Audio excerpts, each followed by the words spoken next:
Okay, this is going to be part 2 of the series on how to find the limits of functions as x approaches infinity, either positive or negative infinity. Now, in the part 1 video, we looked at how to find the limits of polynomials and some just general rules on finding limits. In this video, what we'll look at is a special category of functions called rational functions. And a reminder, what a rational function is, it's one polynomial divided by another polynomial. So an example would look something like this right up here. Now in this case, we want to find the limit of this function as x goes off to the right to a positive infinity. And before we get started, we'll actually do 3 of these, and we're going to do them a couple of different ways. One way will be the long way using the formal definition, and then there's a short way of going about these that speeds things up a little bit, and we'll take a look at that one also. But the process will be this. So on all these problems, whenever you have a rational, we want to find the limits of a rational function, there's 3 steps that you need to follow, and let's take a look at those 3 steps. Okay, what there is this. To find the limits of rational functions as x approaches infinity, you need to do the following. Divide the whole thing through by the highest power in the denominator. Then simplify whatever that result would be. And then finally, take what's left over, find the limit as x approaches infinity, and you'll have the answer. So actually, it's a pretty straightforward process. Let's just run through it and see what it looks like. Okay, so what it says to do is this. The highest power in the denominator on this problem is x cubed. So it's going to be x cubed. So I'll divide the entire thing through by x cubed. And it's always the highest power in the denominator. Okay, so it looks like this. This will be the limit as x approaches infinity of, and we'll go ahead and put our bar here again. Okay, now take each term, and as long as you divide each term by x cubed, then you won't change the original function.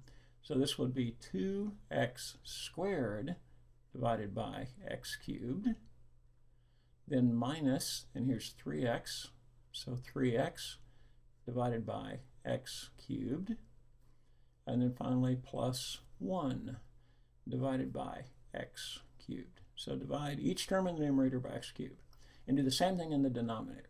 You've got 4x cubed divided by x cubed minus 2x divided by x cubed, and then finally plus 2 divided by x cubed. So divide each term by x cubed. Now simplify them if you can. In this case, we can do the following. This will become the limit as x approaches infinity. And again, here will be the bar going across. Okay, now in this one, you've got x squared in the top, x cubed in the bottom. So this term will turn into 2 divided by x. Then you've got minus 1x on the top and 3x's in the bottom. So 1 will cancel out 1 and leave you with 3 over x squared. And then finally, in the last one, nothing cancels out, so you're left with 1 over x cubed.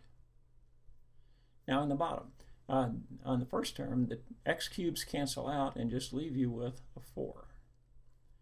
Then 1x cancels out 1x, and you'll have minus 2 over x squared. And then finally in the last term, nothing cancels out, so you wind up with 2 over x cubed. Okay, so you've got it simplified.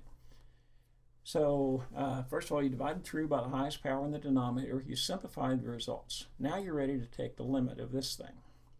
Now remember, when you take the limit, any term that's got an x in the denominator will be divided by a number that's getting bigger and bigger and bigger, so the whole thing will go to 0. So what happens on this one? When you take the limit of this, any term with an x in the denominator goes to 0. So this term will go to 0. This term will go to 0. This term will go to 0. This term will go to 0. This term will go to 0. And the only thing that doesn't go to 0 is this 4 right here. So what that gives you will be this. This will turn into the limit. Now in this case, you're down to just this. It'll be the limit, and you just took it. So it'll be in the top, you have nothing but 0. So we'll just go ahead and put a 0 in there for the top. So we just took our limit. Divided by Now in the bottom, the only thing that didn't go to 0 would be a 4. So you wind up with 0 divided by 4. 0 divided by anything is 0. So you wind up with a 0. And that is the limit as x approaches a positive infinity. So as x approaches infinity. So that's going to be the solution right there. Now, it didn't ask for, but real quickly, let's take a quick look at what would happen if you had negative infinity. So suppose you had exactly the same problem, but x approaching a negative infinity. Well, everything would be exactly the same. Now, in the final answer, there are no x's, so as x approaches infinity, you'll get exactly the same thing. So this would be exactly the same answer, 0, whether you went off to the right or to the left. So this will be the limit as x approaches a negative infinity. So in both cases, you'll get a 0. Okay, now this was a problem in which the highest power in the denominator was bigger than the highest power in the numerator. Now let's try a second example. Okay, now on the second example, the first thing you'll notice is that the highest power in the numerator is the same thing as the highest power in the denominator, but we're still going to use the same rules. So first of all, we'll divide through by the highest power in the denominator, which is going to be x squared.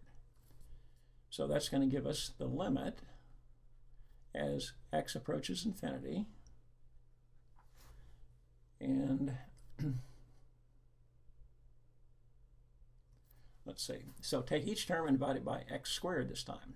So in the numerator, you'd have 3x squared divided by x squared minus 2x divided by x squared plus 1 divided by x squared.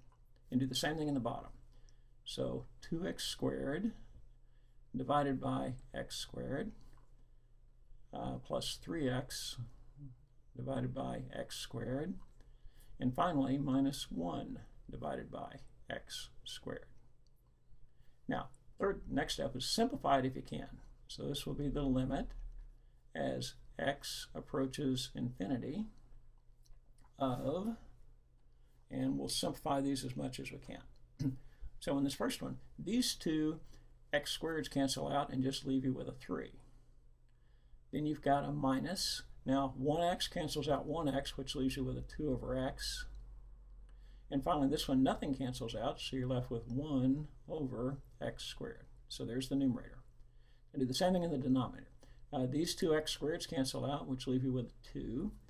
Then you've got plus 1x cancels out 1x, so you're left with a 3 over x. And then finally, nothing cancels out on this one, so 1 over x squared. Okay, now we'll do exactly what we did in that last problem. We'll now take the limit as x goes to infinity. So when you take the limit as x goes to infinity, any term that's got an x in the denominator will go to 0. Basically, it disappears.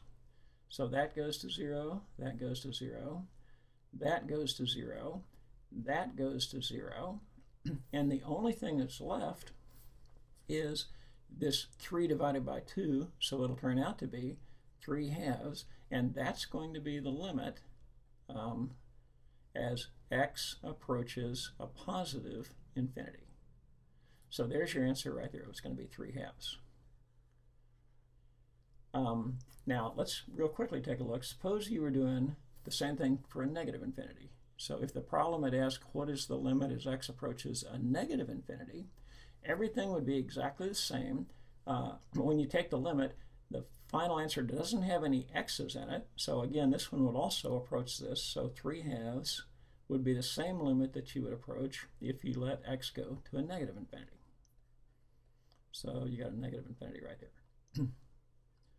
Okay, so that was an example where the highest power in the denominator was the same as the highest power in the numerator. Let's take a look at one more example. Okay, now in this example, the power in the numerator is greater than the power in the denominator, but we're still going to use the same process. So we'll go the limit as x approaches infinity. And again, the first thing to do is to divide it all through. Now the highest power in the denominator this time is x squared. So we'll divide everything through by x squared. So this would be minus 2x to the 5th divided by x squared. Then you've got plus 3x divided by x squared. And finally, minus 4 divided by x squared. So divide everything by x squared. And do the same thing in the denominator. You've got x squared divided by x squared minus 6 divided by x squared. Now the next step is to simplify it if you can. So we'll have the limit as x approaches infinity of, and we'll cancel these out. Now 2 in the bottom will cancel out 2 in the top, but it's still going to leave you with negative 2x cubed in the top. Then on this next one, 1 in the top cancels out 1 in the bottom, so you'll wind up with a 3 over x. And then this one, nothing cancels out, so you've got a 4 over x squared. Then in the bottom, you've got x squared divided by x squared, which turns into a 1 minus, can't do anything with this term, 6 over x squared. Now again, when you take the limit, any term that's got an x in the denominator goes to 0. So this one is going to go to 0. This one is going to go to 0, and this one's going to go to 0.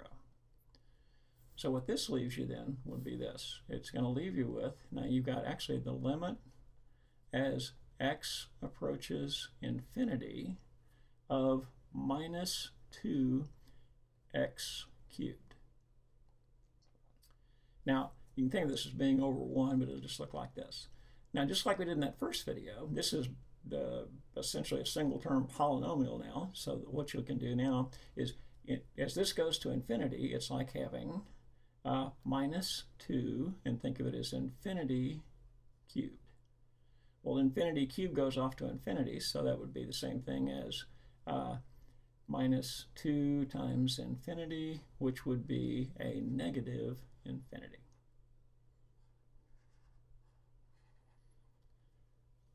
So in this problem, you finally had, once you took the limits, there's still an x in the base of the polynomial. So the limit as x goes to infinity, this term is going to become increasing large. It'll go off to infinity, but this negative will make it negative here. Now this one we will have to do a little bit different.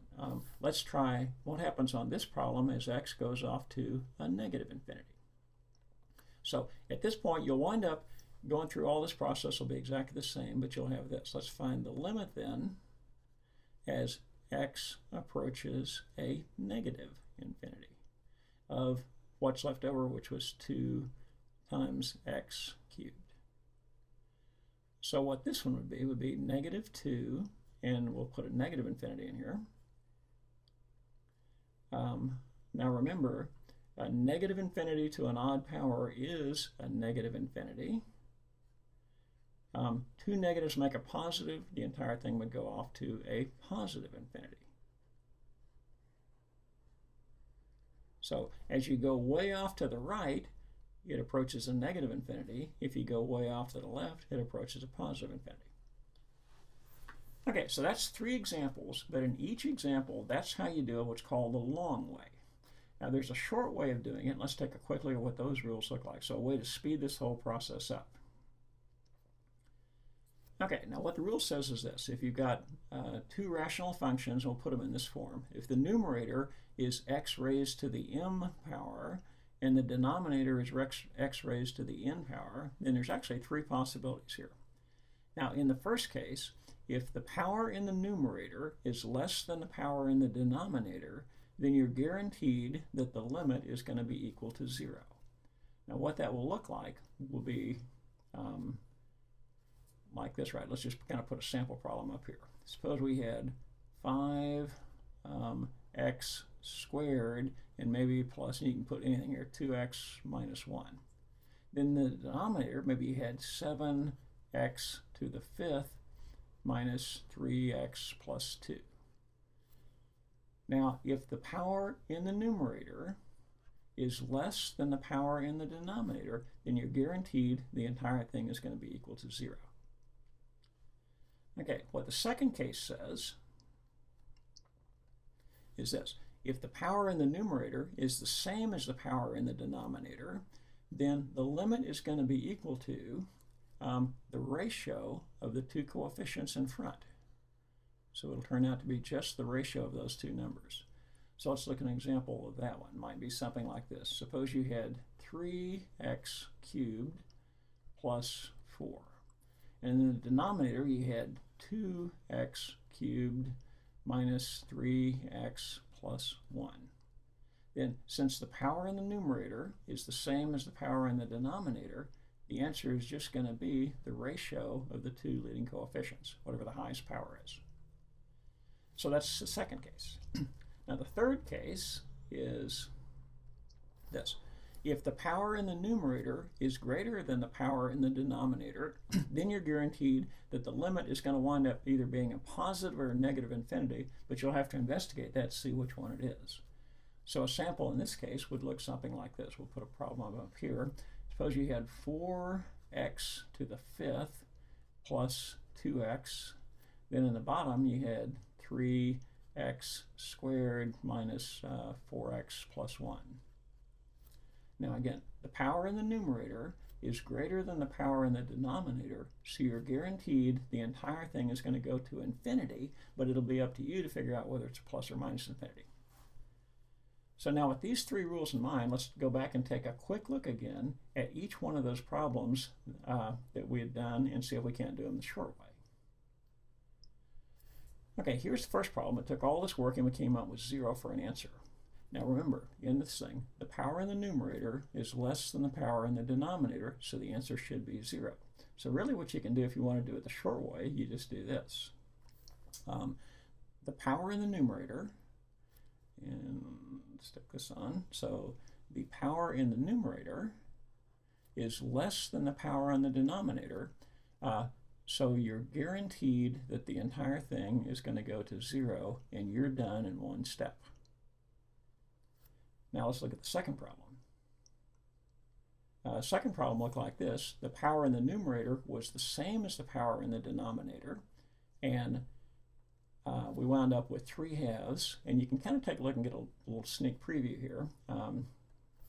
It actually turned out to be the ratio of these leading coefficients, which is what the rule says. So the rule says if the power in the numerator is the same as the power in the denominator, then it's going to be the ratio of those two coefficients. So now we'll do it the short way.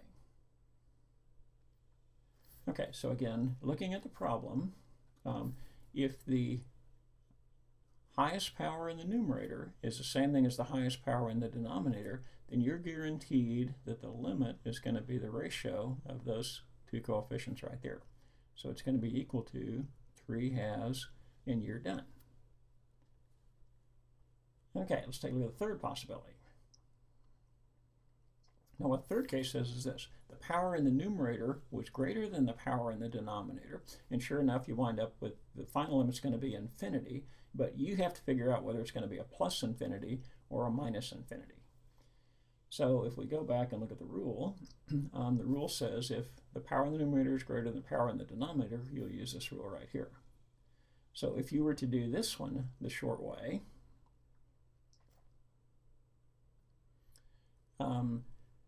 then it would wind up looking like this. The power in the numerator is greater than the power in the denominator, so it will wind up being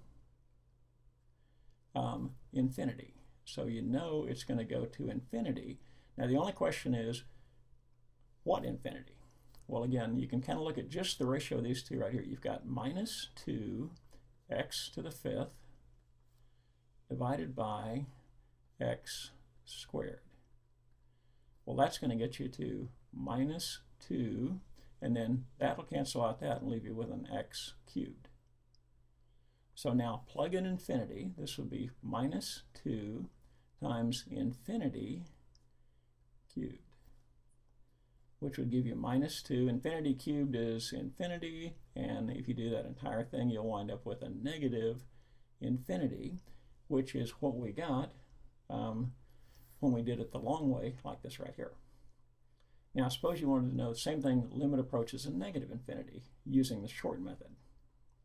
Then you're trying to find the limit as x approaches a negative infinity. We'll use the same problem and just concentrate on the two highest powered terms right here. So in this case, you'd have negative 2 times, again, it'd be the same thing, x to the 5th divided by x squared, which would get you to negative 2x cubed. But this time, you're going to plug in a negative infinity cubed. Well, if you take negative infinity and raise it to an odd power, it'll be a negative infinity. Two negatives make a positive. That'll turn into a positive infinity. And that's the same answer that we got when we did it the long way here. So there's just a quick look at the process. Now again, just the rules again for the short process looks like this. So the three possible cases, and you can either do it the long way by dividing all the way through by the highest power in the denominator, or you can do it the short way using these rules right here. So the long rules look like that. So there's three examples, both using the short method and the long method, for finding the limits of rational functions.